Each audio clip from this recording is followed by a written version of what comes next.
All right. We are back here at Song of the Day, coming to you from the Rock Cave. I'm your host, Mark Pierce. It is Saturday. Hope you're all doing well. What a week it's been in the cave.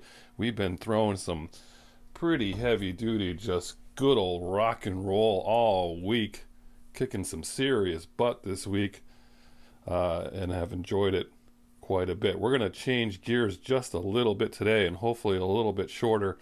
I threw a couple 7 minutes at you, so I think this one will be a little shorter. So anyway, we're going to have some fun. We haven't done 1950s music lately, and you know I'm a huge fan of 1950s music. So let's talk about this hit single. We're going back 60 years ago. 1961. This week, the song Runaway by Del Shannon is number one. It was number one for 4 weeks. Everyone knows this song, right? I mean, how do you not know this song? It's such a good song. It's one of the first 50 songs I ever fell in love with, and it's one of the ones that made me want to listen to more 50s music, especially because of the movie American Graffiti, which we covered last year. Awesome, awesome soundtrack. But Del Shannon is just a guy from Michigan, plays the ukulele, the guitar, he's in bands, he goes off, gets drafted, comes back, he's selling carpet, doing odd jobs, playing in a band, and trying to make things happen. And then he meets this guy named Max Crook.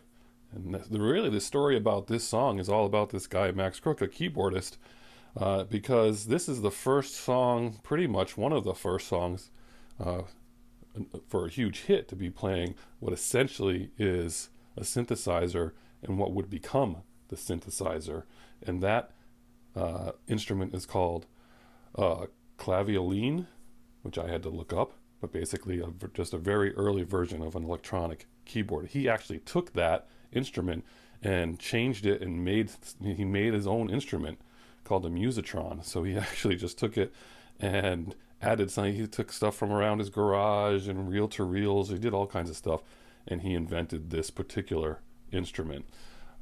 So it was really, they had a demo going, and it got floated around, and record company got a hold of it, wanted them to record. What they heard eventually was they wanted to do 4 songs, 2 of Max Crook by himself and 2 with Del Shannon.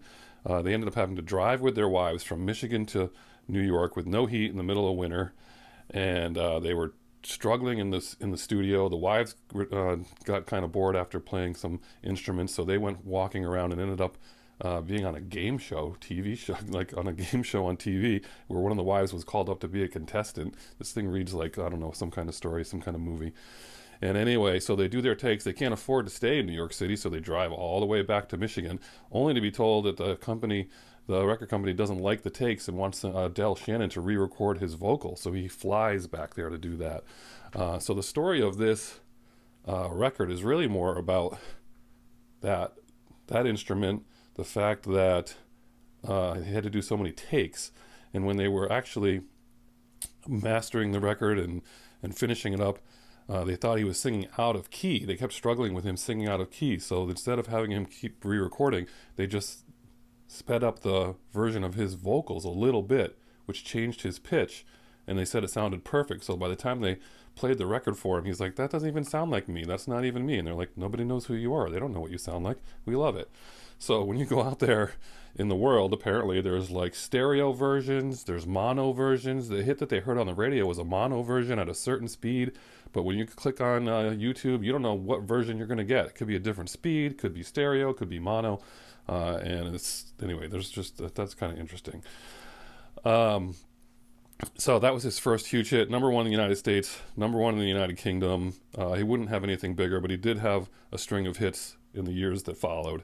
And then later, he would take a fellow musician from Michigan and produce his demo. That guy's name was Bob Seger. So that's his claim to fame as far as that's concerned. Much later in his career, in the mid 80s or so, he tried a little bit of a comeback. Tom Petty helped produce a record from him, and when he died in 1990, the Traveling Wilburys covered this song of theirs. So I think they did Runaway, actually, now that I think about it.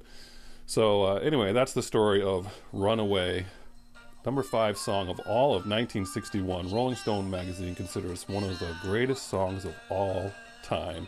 What's not to like about this song?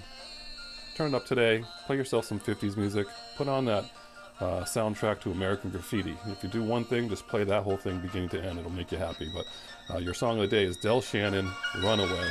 Love it. Enjoy it. Have a great day. Have a great weekend. And as usual, I'll catch you on the flip side.